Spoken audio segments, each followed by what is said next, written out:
In 1855, Wild West outlaws were in their prime. Cowboys had been looting banks and trains for decades now, and the art of the heist was being forged. Across the pond, some Brits were catching on to the evolving world of thievery and decided to craft their own plot. The goal? To break into the Southeastern Railway train in London, steal the $1 million worth of gold on board, and escape the scene, leaving no trail of a robbery. Let's find out if they were able to pull it off in today's episode on the Great Gold Robbery of 1855. I'm Jake Storielli, and this is Laughs from the Past.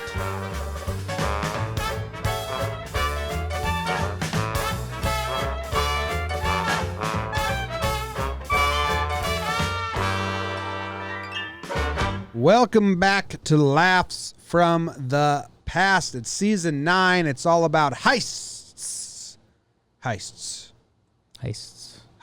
That second S really always makes me feel weird. Feel awkward. We already did one episode. We made a hell of a movie out of it. Guy Ritchie has bought the rights. He's inquiring, and he'll get there. So that's good. Now we got another one.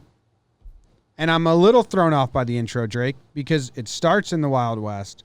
I think we're just tying it to the Wild West. It's just a primer. Just tying it because we did Wild West last season.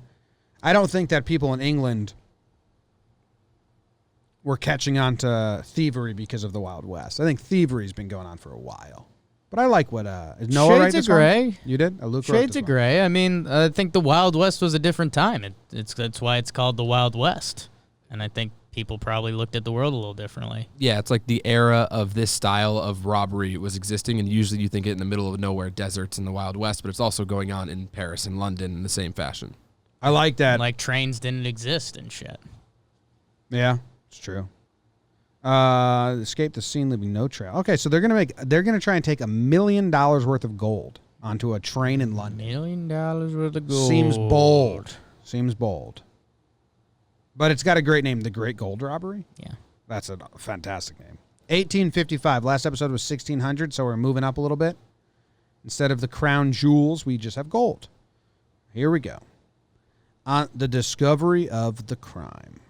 On the night of May 15th, 1855, Chaplin & Co. carriers were transporting 3 boxes of gold from London via Folkestone and Boulogne to Paris. Each solidly constructed box was weighed and sealed at the carrier's office and taken to the London Bridge station.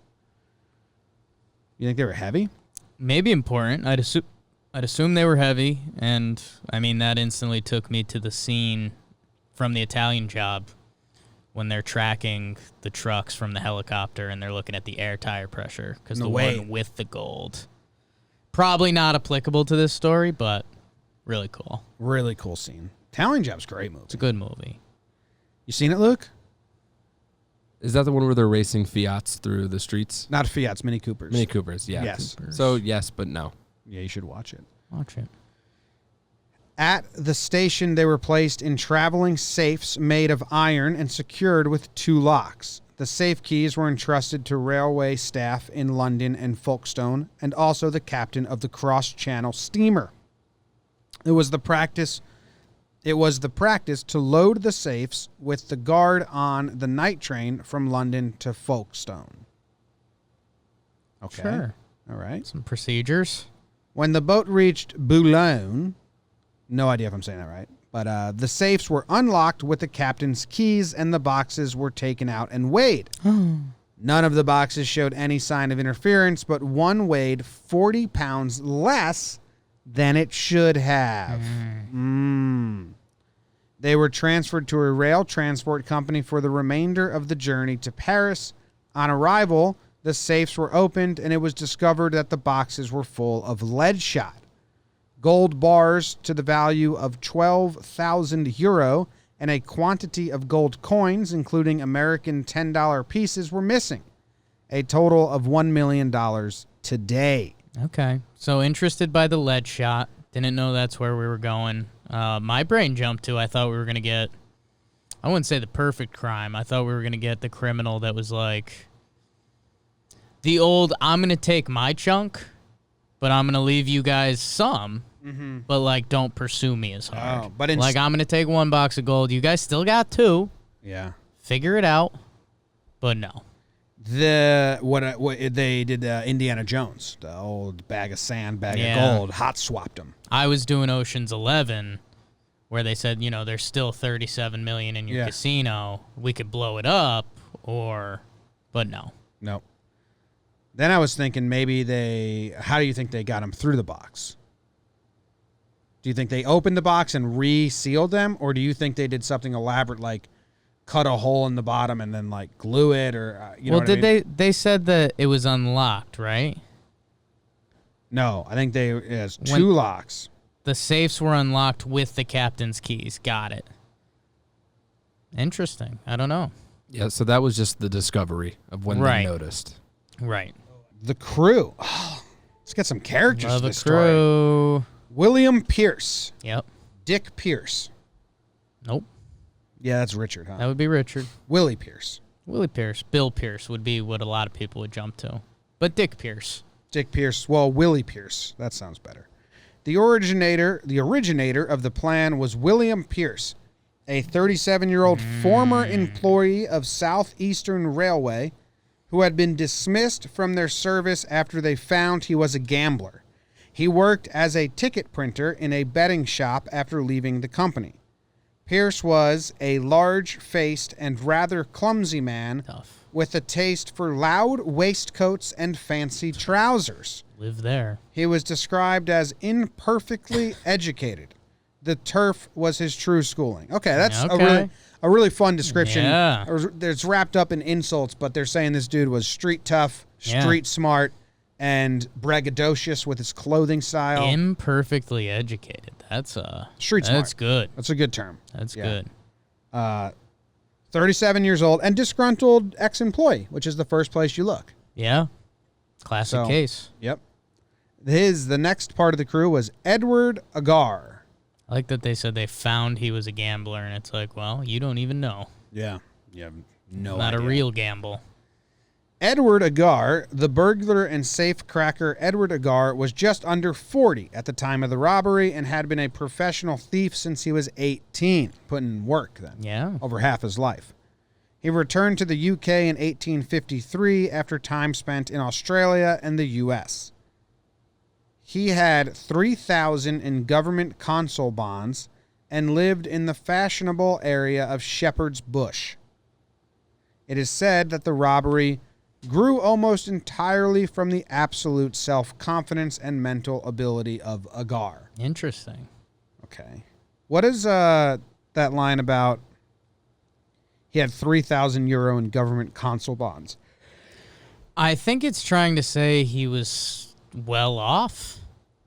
Or the government was paying him for some reason? I googled consul bond. Consul bond is a name given to certain government debt issues in the form of perpetual bonds redeemable at the option of the government. I think it's just showing he was well off. He lived in a fashionable area.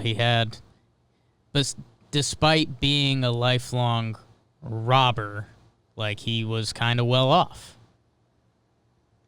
Yeah, I thought the complete opposite. I thought he was basically getting food stamps and living off government handouts. He lives in the fashionable area of Shepherd's Bush. Yeah, I guess so. But all right. The Bank of England and the U.S. government offered them. I don't know what they are. Anyway, that's how he was making his money. And then the third guy, James Burgess. James Burgess was a married, thrifty, and respectable man who had worked at SER since it had started running the Folkestone line in 1843.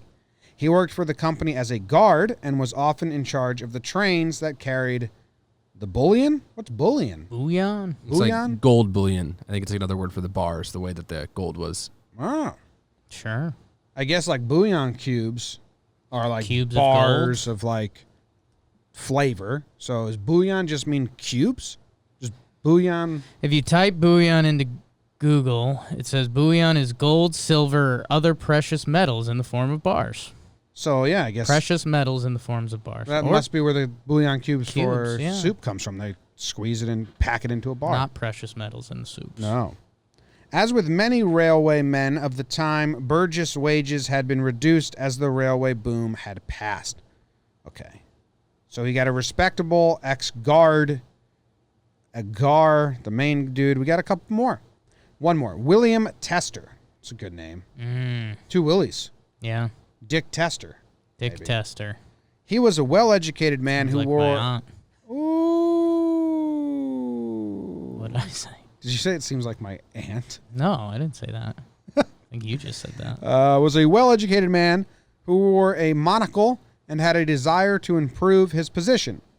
He was briefly employed after the robbery as a general manager for a Swedish railway company.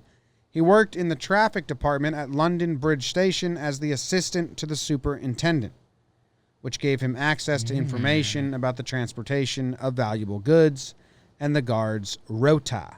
I like it. We got a crew. So Tester has the knowledge of the trains. You got an ex-guard who's losing money because trains are going out. I'm not sure where Agar fits in. He's the safe guy. Cracker. Yeah, he's a safe cracker. Okay. Where's Agar fit in? I was remembering the bonds and the other stuff. And then Plan, in my words, the plan grew almost entirely from the absolute self-confidence and mental ability of Agar. yeah, I don't know what that means. Like his confidence to do it made them do it. I guess so. Like if you, basically, I'm okay. But got William it. Pierce was I've the got it. originator of the plan. So he was like, hey, what if we do this? And Agar's like, let's fucking do it. I've got it. Okay. Agar said, if you can get me to the locks, I'll do it. I can get you in there. Okay. Boom. Like that. All right. Bang. Plotting the heist. It's not like in any of my aunts, by the way. Nice ladies. Yeah. You take it back? Oh, it's been back. Okay. After being dismissed from SER, what is that? SER. That's the railway, Southeast Railroad. Southeastern Railway. After being dismissed from SER, Pierce continued to drink in the pubs and beer shops around London Bridge, in which railway employees also drank.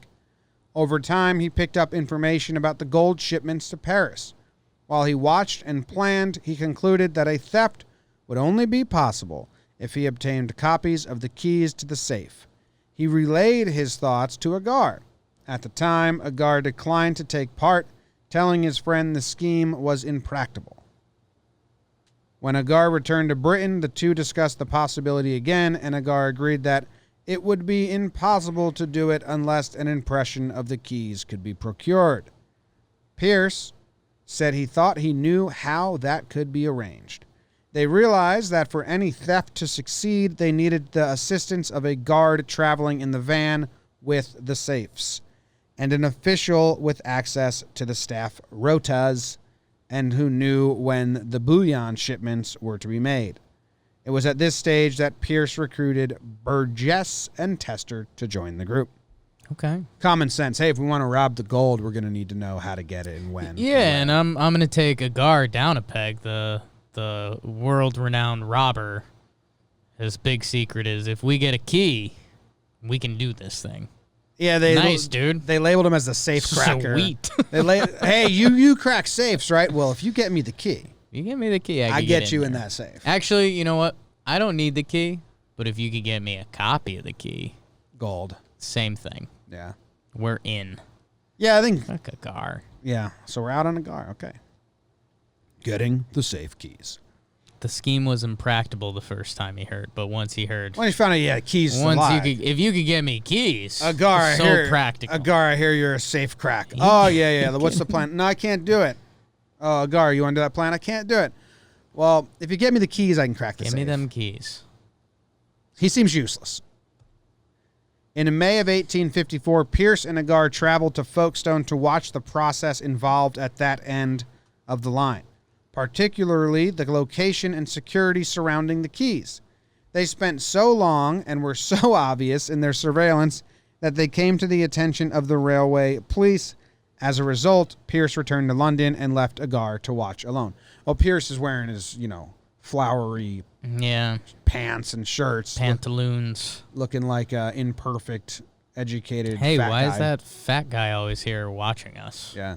And also, I think they knew him because he used to work there. Yeah. So he had to somewhat hide. I have Agar as Jack Black.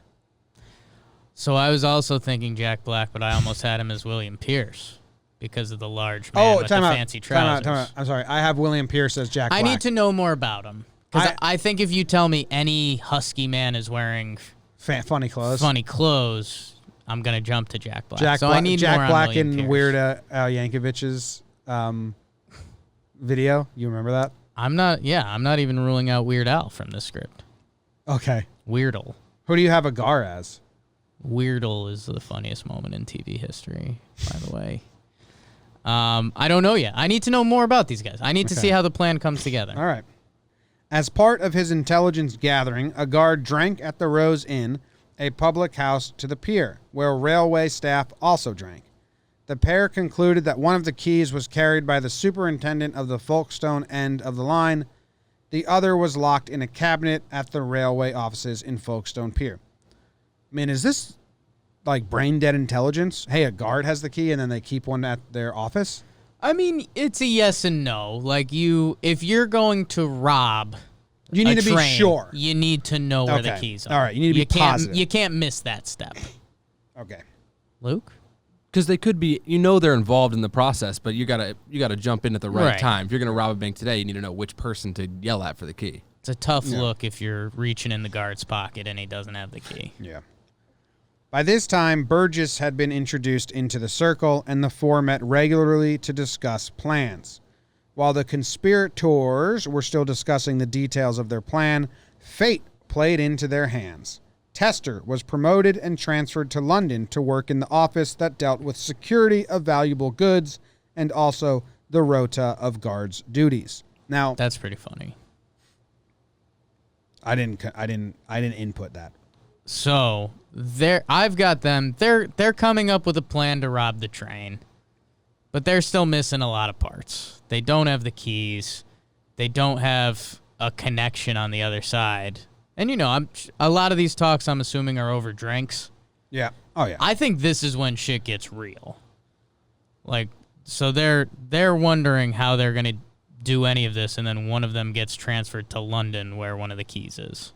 Yes. Tester was already part of the group. He was part of the group, but originally he was the assistant to the chairman at a different office, and while they were scheming, he got promoted to the head of this London office with much This is more when they were information. forced to rob. Okay. Like, they could have backed out, but once Tester gets transferred, it's like, oh, shit. Yeah. Well, let's do it. All right, great. Tester had been promoted. What's rota mean? I've said it 3 times now. I don't know. You said it so confidently, I thought you knew what it meant, Yeah, but I had no idea. Maybe like schedules? Like the guard Rotation. schedule? I'm guessing it's the rotation of the schedules, but I don't know what it actually means. Rota definition, a list showing when each of a number of people has to do a particular job. So schedule, work schedule. Yeah. Okay. It's a British word. About this time, one of the keys kept on the channel boat was lost, and Huge. Tester had to arrange a replacement. Very huge. Things are working out. Yeah. He was able to smuggle it to Agar for a matter of minutes, and a wax impression was made. Unfortunately, Tester was so nervous when he removed the keys that he brought 2 identical ones with him rather than one for each lock. The plotters were still missing one of the keys. Tester, dude. What are you So doing? he had both keys? But he handed him 2 of the same. Jesus, dude. He's blowing it. I mean, the only thing good that happened to Tester was he got promoted. Yeah, he got 1 key. I don't know. Seems like a giant miss. So nervous. The group came up with a cunning plan. That month, Agar, using the false name of E. Archer. Nice. Nailed it. E. He had, so it's E. like the 2 initials of his first and middle name. What do you think his fake E stood for? Eric. I was going to go Edward. Yeah.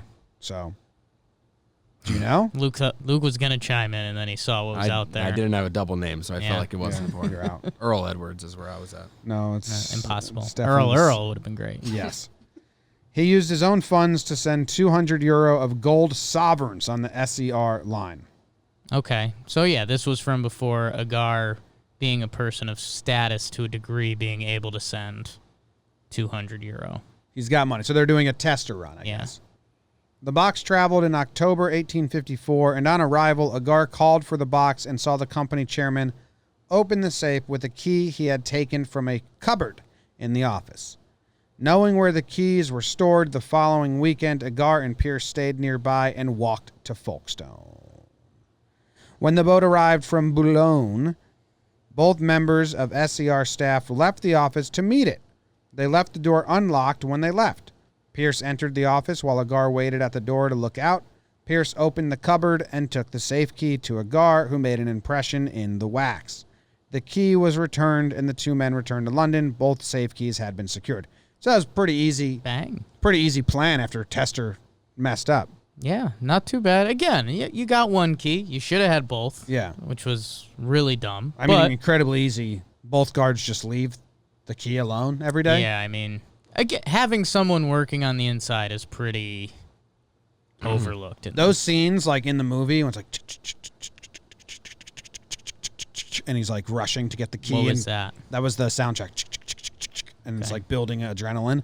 And then he's like rushing to get the key into the wax to impress it. And you see the guards just chatting and like talking about the ships and maybe like yelling at a pretty lady. And then like, they're walking back into the office. Like, those are good scenes when they got to press keys to copy them. It's like an underrated move. You forget that like choosing to put that key in a wax is like a smart move for a heist too, instead of just stealing the key as well. It's like they have some thought. That's heist 101. A little bit. I mean, at the same time, when we were introduced to Key 1, it said that it was because it was lost. So, like someone, I don't know. That's a really good point. They're used People to losing were keys. losing keys. Yeah. It's true. Getting ready to strike.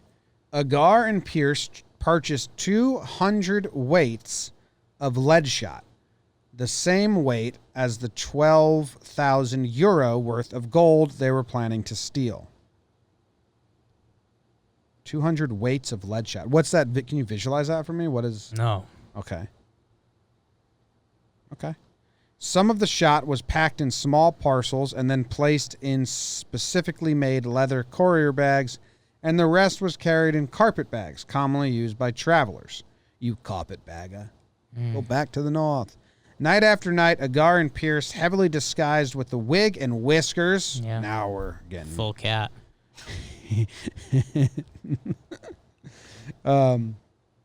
Carried the bags to London Bridge Station to wait for the signal from Burgess to suggest the time was right to rob the train. A signal was arranged whereby Burgess would walk out of the station and wipe his face with a white handkerchief to alert them. At the same time, Tester would travel to Red Hill Railway Station and await the first stop of the train. He would take one of the bags of gold and return to London. A lot of moving parts here. I like it. Yeah, so we ran into this with cults, and we were wondering how we were going to run into this with heists, but it was what makes a heist compared to a robbery. That was a conversation we've had a few of. You need a crew. Yes. A squad. Each with their own talents. We've got a squad here. You need hand signals of sorts.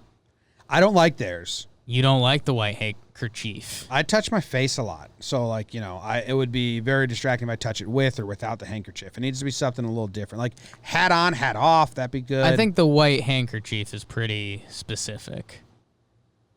Handkerchief. Handkerchief. Yeah. I don't know. It's a weird word, huh? I don't pronounce it the same way as you. Handkerchief? Yeah. I don't say chief. So I like handkerchief. Now you have me all in my head. But I think chef. I don't know. Handkerchiefs in the word. are weird. Those things are weird Sure. in general. Blow your nose in it, put Yeah, it back in your pocket. Never got that. My grandpa used to have one all the time. Seems gross. Like, absolutely disgusting. Imagine that in Corona times. Yeah. Just like a blowing your nose Our and putting handkerchief's done? blowing your nose and putting it in your pocket was part of society. Don't get it. Disgusting. I don't know, man. If it's a hot day, that handkerchief is going to my face nonstop. Just use your arm or your hand. But I'm saying, what if that throws him off? I don't know the distance. I think you know that's the one thing you can't do, and you don't do it. I think you'd be pretty good. I'd be at that. sweating bullets. Like I touch my face a lot. It's also not like all day long. It's like you go to the stop and there's a window where you walk outside. It's like in this 30 seconds, I cannot. I think my the face. bigger concern, there's that, and it would be, like, I don't know, does he have 2 kerchiefs on him? Does he have a green one? And are you, like, looking from a distance and be like, is that the white one? Yeah, it's not bad. It's a white flag. I'd be very I scared. like it. I would have rather like up in the air, hat up in the air. But that doesn't look natural. No, you're right. It's witnesses. All right, so then the other guy is going a stop down the line. Yeah. And they're going to hand it off, and then he's going to take it back the other way, right? Yeah, I don't know. Return to London. So yeah, I guess so. I don't know if it's at the same time or what he's doing. That's a classic move. We had that happened on Bart once. This kid, Bart is Bay Area Rapid Transit in Bay Area. You know, when two trains stop at the same time, this kid grabbed a phone out of this girl's hand. She was sitting right next to the door, which don't sit next to the door and be on your phone. That's the snatch and run spot. And then he ran, and he immediately jumped on the other train that was going the other way. Yeah. And then he probably got off and went back, you know. Yeah. Pretty good. So that's what Who knows where he went? I don't think he got caught. Lady on the train was like, well, you can't be holding your phone like that. It's like, you're no help right now. You need to shut up. That doesn't help anyone. Clearly the robber Yeah. is the dumb Let's and bad focus person on the here. robber. Yeah. Go time. On the night of the 15th of May in 1855, Burgess sent the signal and Agar and Pierce booked 2 first-class tickets aboard the train. They handed the carpet bags to a porter to place in the guard's van. Pierce took a seat in a compartment and Agar slipped unobserved into Burgess's van. Well, where's the van come into play? I think that's a name for the car. Yeah, I think It's a like a van. caboose? Yes. Okay. It's where the safes are with the guard in the train. He had with him a mallet, a chisel, and other tools for opening the boxes, and also carried wax and tapers for resealing them. Okay, I'm glad we have the wax and tapers because Agar has a purpose now. Agar's skills as a safe cracker, I mean, We're the same as ours. Yeah, he needs a key Till this point. and he needs a mallet and a chisel. I'm with him. Soon after the train left London, he opened the first safe with the false keys and knocked the iron clamps off one of the boxes. He took out the gold bars, substituted the parcel of lead shot, replaced the iron fastenings and nails, and resealed the boxes. By the time the train reached Redhill, Agar had completed the first box. Tester was waiting there, and Burgess handed him 1 bar of gold, with which he returned to London on the next train. Just 1 bar? I think 1 bag. That's 1 bag. It seems like that makes more sense. Bag was in the box. Okay, so far it's going smooth. Smoothly. Love Tester. He's just got to grab a bag and get on another train with a bag of gold. If you're like, Tester, he's feeling good, and he's got a bolt. You head straight to America. Yeah. Goodbye. Start a new life. In the movie, which one was Tester? Billy Tester. he's the one that Dick Tester. Excuse me. Yeah, Dick Tester. Not your aunt. He wore a monocle. Really wanted to improve his position. He was promoted to the guy who had all the information. Right. Yeah, he kind of seemed like the one that was smart. Dick Tester. Besides, he forgot the key. That's true. And he stumbled into the group, Nervous. kind of. He wasn't like the mastermind. If he's not making off for this money on his own, come on. Seems like a miss. Seems like a huge miss. At this point, if you take away one person and it's like it can't get done without this person, it can't be done without Tester. But also, they could rat out Tester. Also, how many other bags are there? What if this I think is... there's supposed to be 3. Okay, so it's a little more than his split. It's a third, and there's 4 of them. So if there was 4 bags, I'd just give him the 1 bag and be like, have your wife and kids in London, let's go to America. Yeah. And get the hell out of here. Get on a ferry right Be away. wanted. Badass. Be wanted man. All right. So that's awesome. He opened the box. He resealed them. Everyone's doing well. Pierce joined Agar in the van to help with the other boxes. They opened them successfully, but they found had not brought sufficient lead shot, and this accounted for the discrepancy in the weight. Before they left the van, the boxes were all carefully readjusted. The van was swept up and everything was left apparently normal. So, I mean, if they bring the right amount of, what's it called? Lead shot. Lead shot, they're golden. But, I mean, how much time is that really going to buy them? Like, people are going to open these boxes of gold eventually.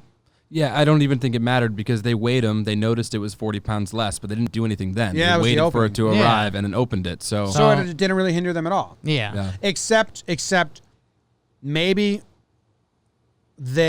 so when they weigh them, the weight's off. So when they arrive at the next stop, they open them right away to be like, what's up with the weight discrepancy? Maybe if the weight wasn't off, they don't even open them right away. They keep going shipped to wherever they're going. Yeah. They don't even open until they naturally open them at the bank. No, they opened them at their final destination.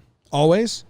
Yeah, I think that's why they didn't open it, because it has all this iron and steel, and it still needed to go on the train, so they didn't want to open it before it reached its Yeah, because landing they spot. still have to go in the safe and stuff. Yeah, but I'm wondering if the weight discrepancy isn't there, do they always open it and check at the final destination? I think we're assuming so as of now. Okay. So then it didn't buy him any time, the mess up. But things are still going smoothly. Soon after the train left London, where am I? Nope. At Folkestone, the safes were taken from the train in the usual way, and Pierce and Agar traveled to Dover, where they collected the carpet bags from Burgess's van. Okay. Agar had an anxious moment at Dover because a persistent porter insisted on carrying the bags, but fortunately for Agar, did not suspect their unusual weight. Both men returned to London to Agar's house at Shepherd's Bush. A furnace was built, and day after day, Agar and Pierce melted the gold down. Some of the gold was sold, and the proceeds divided between the three of them. Wait, so then Tester did go on his own? I think you called it, yeah. Wow. So maybe that's really smart. Maybe Tester was like, hey, I'm going to do my part, and then I'll never see you guys again. Just give me my rations. Yeah. Like maybe it's not even stealing from them. Some good scenes at the furnace melting the gold. Yeah. Cracking jokes. Yeah. Can't believe we did it. Building. Also, they said that they built the furnace, which that's also hilarious. You got black You couldn't do it smoke. beforehand because you didn't know you were going to steal it. Yeah. Black smoke on their face. All right, we got the gold. Time to build the furnace. Yeah. That's cool. The porter holding the bags is a good movie scene, too. You build like a red herring of anxiety for the audience, and then it's like, tick, gone. Make it back, sir. He didn't notice. The investigation then began. Extensive inquiries were made along the whole route from London to Paris, and officers of the Metropolitan Police, Southeastern Railway Police, and the French police and other forces, through whose territory the consignment had passed, investigated for many months. A large reward was offered by the Southeastern Railway. Rumors abounded and false scents were endlessly pursued. For a long time, the official theory was that the robbery was committed in France. Love that. I mean, that's cool. It's a good robbery because of this reason. Fucking French, huh? Tester worked for the company, right? Yes. So if he bails and does like we're saying, like get out of Dodge, go to America, then he's like prime suspect. Yeah. That's what I was trying to say. But I mean, I still think it might be worth it. There's a chance. Hundreds of suspects were questioned. The French police made careful inquiries and concluded that the robbery must have been committed during the train journey in England or during the Channel crossing. They were able to point to the discrepancy in weight at Boulogne immediately after the bullion boxes were removed from the safes, which had been unlocked with the captain's keys. At one time, suspicion rested on the railway staff at Folkestone, where the bullion boxes had actually been left in an accessible office during the night. Suspicion was also directed at the guard, James Burgess, in whose van the boxes had traveled. Burgess had worked in the railway service for 13 years and had a good character. He was questioned by police officers, but nothing he said threw any light on the mystery. Love that. Way to go, Burgess. Yeah, another good scene. Great job by him. What was Yeah. his role again? He knew the rota. No, he was the guard in the van. Guard in the van. The van that the safes were in during the ride. Yeah. So but he was in on it. Yeah, because there's always a guard in there. So if the guard wasn't on their side, they would have to like kill that person. Did he have to do anything? He just kind of oversaw it. I think he just allowed the gold to be stolen from his van. Good gig. Yeah. Agar's revenge. What? It appeared the crime would remain unsolved until a significant piece of good fortune meant the police could bring 3 or 4 perpetrators to justice. The fourth man, Edward Agar, implicated the other 3 after he'd been sentenced to life after being found guilty of forgery for his part in a separate crime. What the fuck, Agar? Yeah.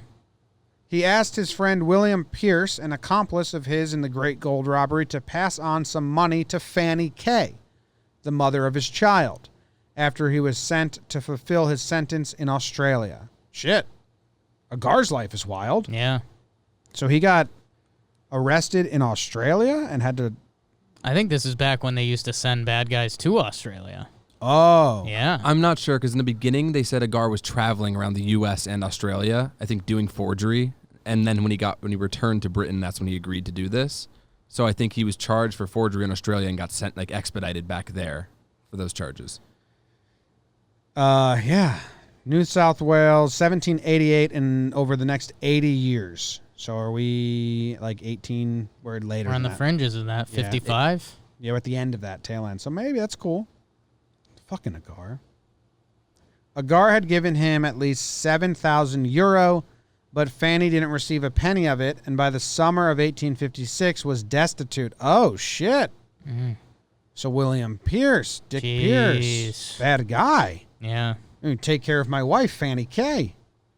When Fanny realized that Pierce had stolen her money, she went to the governor of Newgate Prison and made a statement to Mr. Reese, a solicitor acting on behalf of the Southeastern Company. Damn. Just full of... So Agar really didn't rat right away. Yeah, Agar... Yeah, no, Agar did not rat. At all. In fact, Fanny did. And rightfully so. Fanny implicated Pierce and his 2 other accomplices, Burgess and Tester, to the crime, and Agar supported her claims, making a statement describing the details of the bullion robbery. So wait, how long after this? Like a year? So we're... Yeah, just about. Yeah. Damn. In 1856, a year and a half after they carried out the robbery, William Pierce, James Burgess, and William Tester were arrested. In January of 1857, the 3 appeared at the Old Bailey, with Fanny Kay and Edward Agar testifying against them. Agar gave his evidence clearly and convincingly. He admitted that he had planned and carried out the most difficult part of the operation. Yeah. What did get out of here, Agar? Fucking opened a box and glued it back. It was the bitch work, Agar. Putting gold into bags. Yeah, Dick made you do the bitch work. Many witnesses were traced to corroborate Agar's statements detailing the Great Gold Robbery. A booking clerk at Folkestone recognized Agar, and Inspector Hazel recalled that he had seen him there on several occasions. The porter who carried Agar's bags was traced. A guard remembered seeing Tester carrying a black leather bag at Red Hill on the night of the robbery, the bag having been described in detail by Agar. The same guard also remembered having seen Pierce and Agar together at Folkestone sometime before the robbery.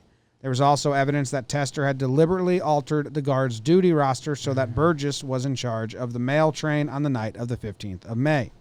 That made me laugh because imagine those people are saying, how did you know it was them? Like, they're the only guys with whiskers on.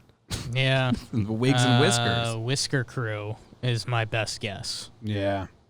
Damn. That's when disguises hurt. The men were convicted, the jury being absent only 10 minutes. Burgess and Tester were sentenced to transportation for 14 years. But Pierce, convicted of simple larceny, only received 2 years, with the first 12 and 24 months to be spent in solitary confinement. Whoa.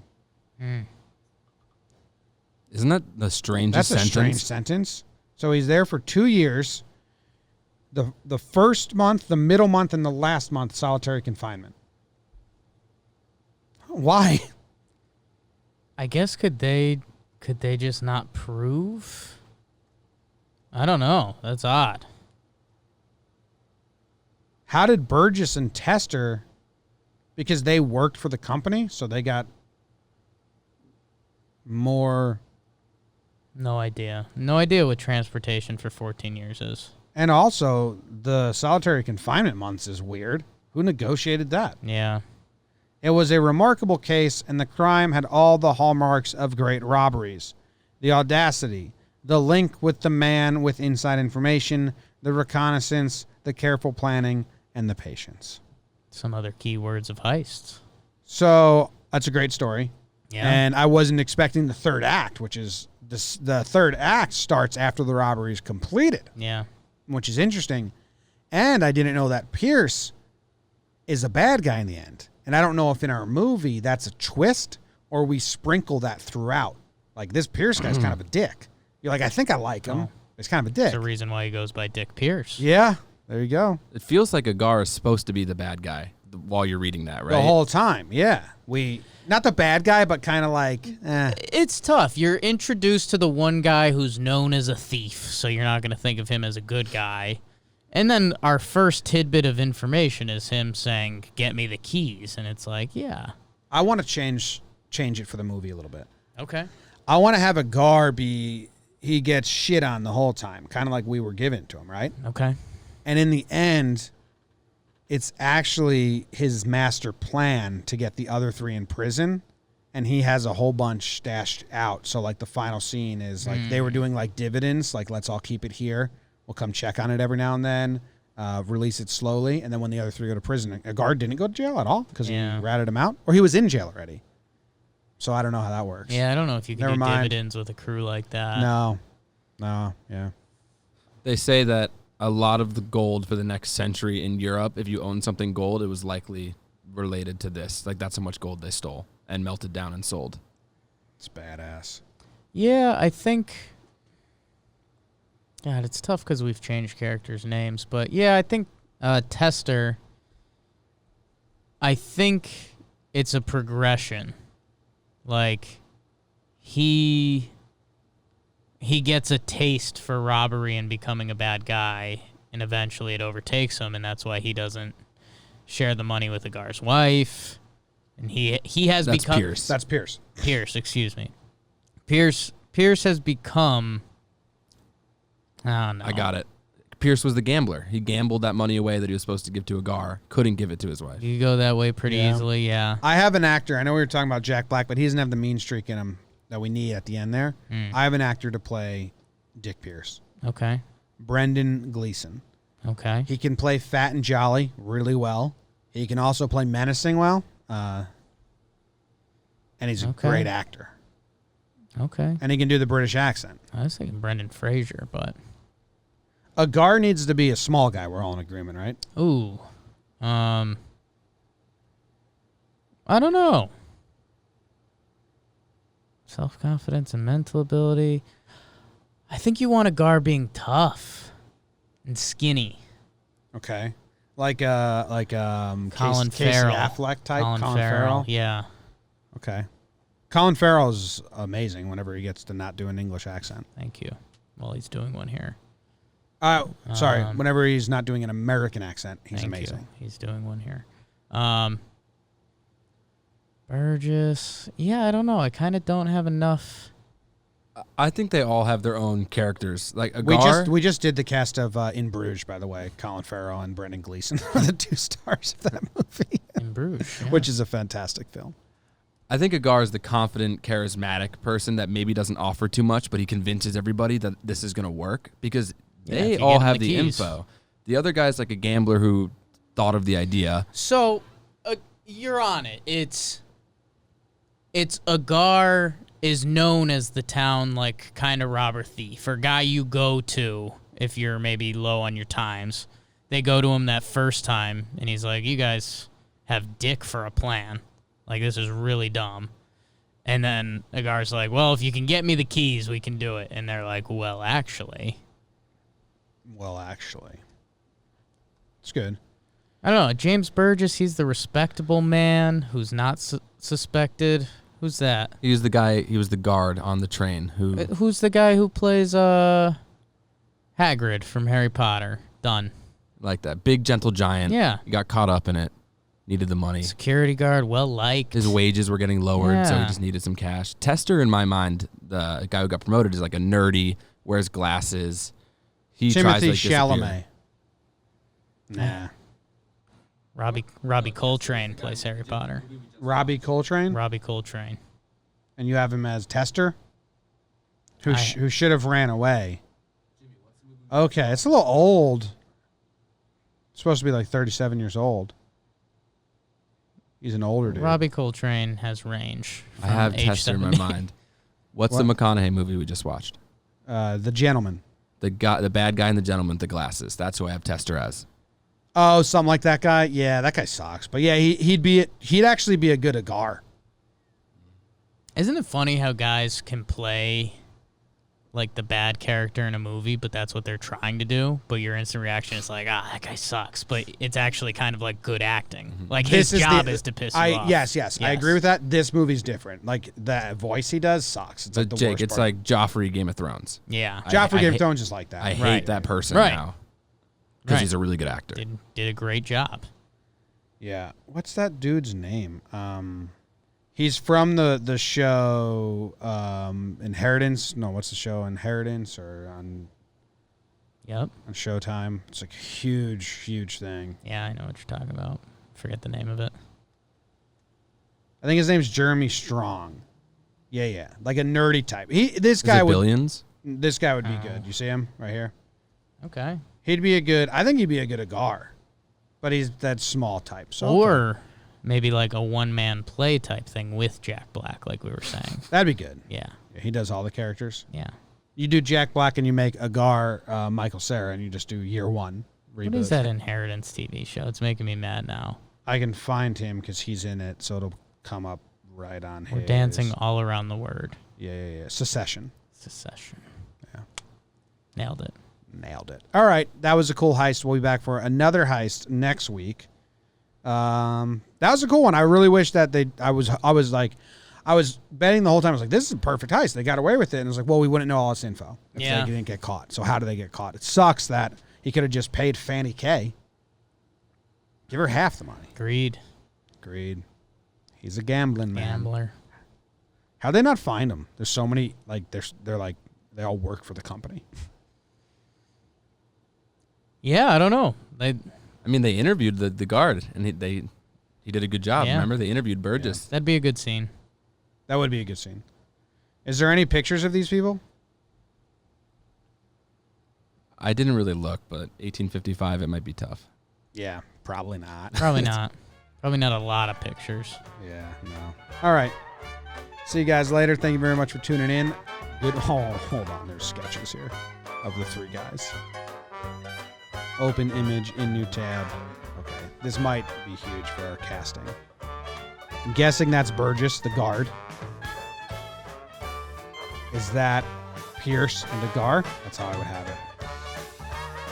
They're all skinnier than I The thought. guy on the left is the dad from Aladdin, just a couple years in the future. Or the past, depending when you think Aladdin is. Those drawings aren't doing much for me. I wish they were. Yeah. They're really not. All right. Thanks, guys. We will see you